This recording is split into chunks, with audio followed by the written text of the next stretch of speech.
నమస్కారం, నేను మీ షణ్ముఖ్. ఈరోజు మనమందరం స్టూడియోలో పొలిటికల్ అనలిస్ట్ మధుసూదన్ రెడ్డి గారు ఉన్నారు. నమస్కారం సార్. నమస్తే షణ్ముఖ్. సార్, మధుసూదన్ రెడ్డి గారు సీఎం చంద్రబాబు గారికి వైఎస్ జగన్ సీరియస్ వార్నింగ్ ఇచ్చారు సార్.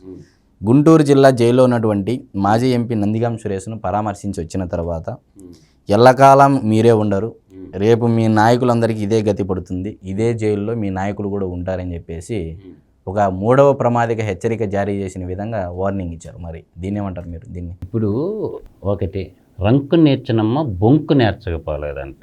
ఒక దోపిడీదారుడు అంతకాడికి ఏం మాట్లాడతాడు షణ్ముఖ్? ఒక గజ దొంగ, ఒక ఆర్థిక ఉగ్రవాది, ప్రజలందరి సంపద లూటీ చేసినటువంటి ఒక ఆర్థిక ఉగ్రవాది. నేను ఎందుకు ఈ మాట్లాడుతున్నానంటే, నీకంత సినిమా లేదమ్మా, నువ్వు సీమాంధ్రాలో నీ జీవిత కాలం ట్రై చేయి, నువ్వు ముఖ్యమంత్రి అయ్యే ప్రసక్తే లేదు. నేను మళ్ళీ కూడా చెప్తుండా, నువ్వేదో పెద్ద పోటుగాడు కాదు, స్వతంత్ర సమరయోధుల ఫ్యామిలీ అంతకన్నా కాదు. అంటే జగన్మోహన్ రెడ్డి అనుకుంటున్నాడు ముందుంది ముసళ్ళ పండగ అంటున్నావు కదా, నీ అంత తొందర ఎందుకు? ఈరోజు రాష్ట్రాన్ని అప్పుల కుప్పగా మార్చిపోయినటువంటి రాష్ట్రాన్ని సరిదిద్దాలని చూస్తున్నాడు నేటి ముఖ్యమంత్రి, కూటమి ముఖ్యమంత్రి చంద్రబాబు నాయుడు గారు. అందువల్ల ఈ పనికి మాలిన మాటలు మాట్లాడేదానికంటే నేను అడిగేదానికి జగన్మోహన్ రెడ్డి సరిగా సమాధానం చెప్పమనండి. 2004లో నీ ఆస్తుల విలువ ఎంత? 2004లో నీ ఆస్తుల విలువ ఎంత? ఆయన చూపించినటువంటి ఆస్తులు 2004లో షణ్ముఖ్ కేవలం 9 లక్షలు చూపించాడు. అదే 2010కి వచ్చేళ్ళకే 87 కోట్ల రూపాయలు ముందే పన్ను కట్టాడు. ఎంత? 87 కోట్ల రూపాయలు. ఎందుకు కట్టాల్సి వచ్చింది? ఈ డబ్బులు నీకు యాడ్ నుంచి వచ్చినాయి. అంటే అప్పటికే కంటోన్మెంట్ ఎమ్మెల్యే శంకర్రావు హైకోర్టుకి రాయటం వల్ల, సిబిఈడి కన్ను పట్టడం వల్ల ట్యాక్స్ ఎంత కట్టాడు? ముందస్తు ట్యాక్స్ 87 కోట్లు పెట్టాడు. ఈ విధంగా తీసుకుంటే రాష్ట్ర సంపద జగన్ యొక్క బినామీల చేతుల్లో భూములు ఎంత ఉన్నాయి తెలుసా? 94,038 ఎకరాల భూములు ఉన్నాయి జగన్మోహన్ రెడ్డి బినామీల చేతుల్లో. తర్వాత వాటి విలువ దాదాపుగా 33,935 కోట్ల రూపాయలు.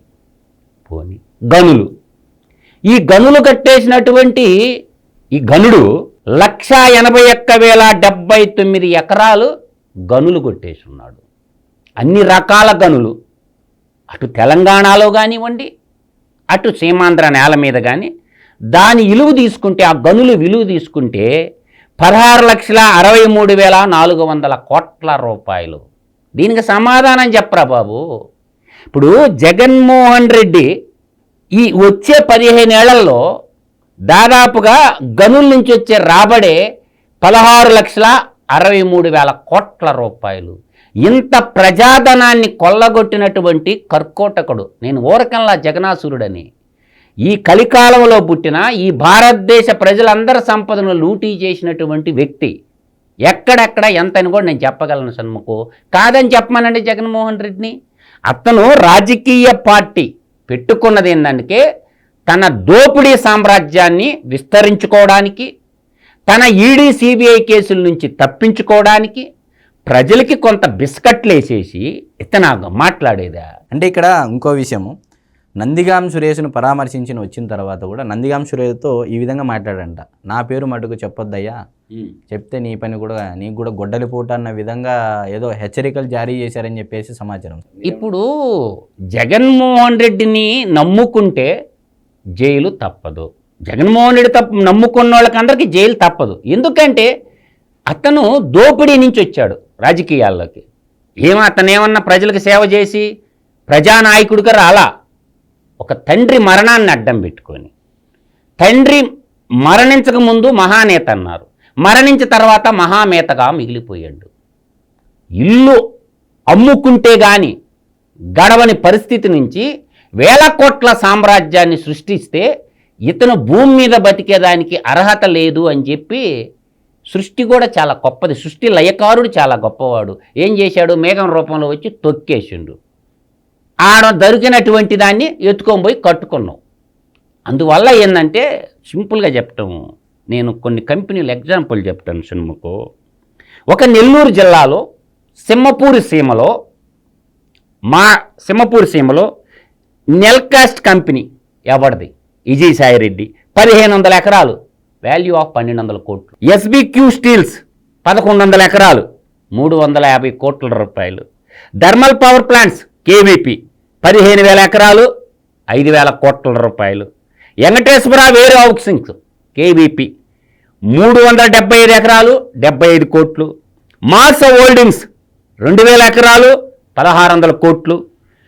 ఎయిర్పోర్ట్స్ ఇందు 2,000 ఎకరాలు, 1,600 కోట్లు. ఒక్క సింహపూర్ జిల్లాలో చెప్పా. తర్వాత గుంటూరు జిల్లాకు తీసుకుందాం.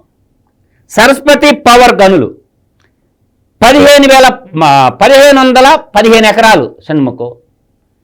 అంటే సరస్వతి సిమెంట్ ఉందా? సిమెంట్ లేకుండానే 1,515 ఎకరాలు, దాదాపుగా వాటి వాల్యూ, గనుల వాల్యూ వచ్చి 20,000 కోట్ల రూపాయలు. నేను చెప్పేవన్నీ కాకమ్మ కథలు కాదు, లిస్టు బయట పెట్టు, ఎలా వచ్చినాయో చెప్పు. రాజకీయాన్ని అడ్డం పెట్టుకొని ప్రజల్ని వంచి ప్రజలకు సేవకులుగా ఉండాల్సిన వాళ్ళు ప్రజల ఆస్తులు, ప్రజల సంపదని ఇలా విధంగా కొల్లగొడుతూ పోతే ఏమని అనుకోవాలి? 1,515 ఎకరాలు సున్నప్రాయ గనులు మీ చిన్నాయన పేరు మీద ఉండయా లేవా? ఇవాళ ఎరపతినేని, అటుపక్క మాచర్ల జోలకంటి బెమ్మారెడ్డి అన్న, ఎరపతినేని శ్రీనివాసు వాళ్ళు ఎన్నోసార్లు యుద్ధం చేశారుగా. అంటే రాజకీయాన్ని అడ్డం పెట్టుకొని ప్రజలంతా సంపదని ఏ విధంగా కొల్లగొట్టారు. ప్రకాశం జిల్లా తీసుకొచ్చానుకో, వన్ పిక్ నిమ్మగడ్డ ప్రసాద్ 28,000 ఎకరాలు భూములు, 8,400 కోట్ల రూపాయలు. మిడ్ వెస్ట్ గ్రానైట్ రాఘవరెడ్డి 155 ఎకరాలు, 10,000 కోట్లు. ఈ విధంగా చెప్పుకోకపోతే పశ్చిమ గోదావరి జిల్లా వైట్ ఫీల్డ్ సెడ్జు 273 ఎకరాలు, 56 కోట్లు. తర్వాత విశాఖపట్నం బాక్సైట్ రస్ ఆల్కైమా పెన్నా ప్రతాప్ రెడ్డి 10,000 ఎకరాలు, 1,00,000 కోట్లు. ఎకరాలు చూడమ్మా. ఆండ్రాక్ అనిల్ కుమారు 1,866 ఎకరాలు, 2,500 కోట్లు వర్తు. విశాఖపట్నం, విజయనగరం, శ్రీకాకుళం, ఉత్తరాంధ్ర ప్రజలు తెలుసుకోండి. Beach sand YS Sudhikar Reddy 20,592 ఎకరాలు, 8,000 కోట్లు.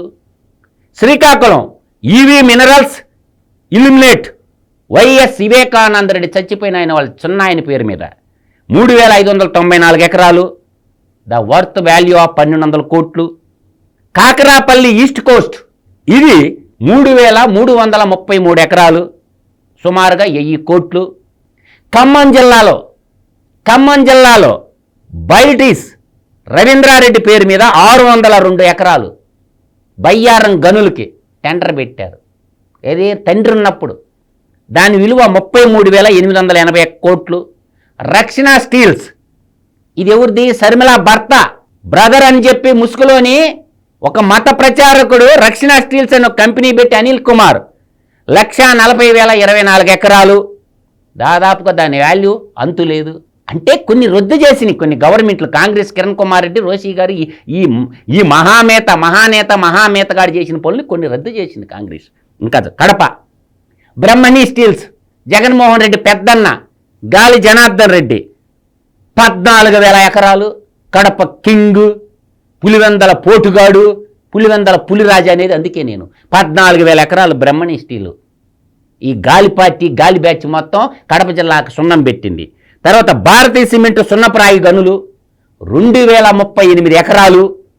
తండ్రి అధికారాన్ని అడ్డం పెట్టుకొని 2,038 ఎకరాల సున్నపు గనులు ఏ విధంగా కేటాయించుకున్నాం? దాని విలువ 6,000 కోట్ల రూపాయలు. పేదలకేమో సెంటు భూములు. ఇంకా చూడు, మంగంపేట బైరిటీస్ దుష్యంత్ రెడ్డి 400 ఎకరాలు, 600 కోట్లు.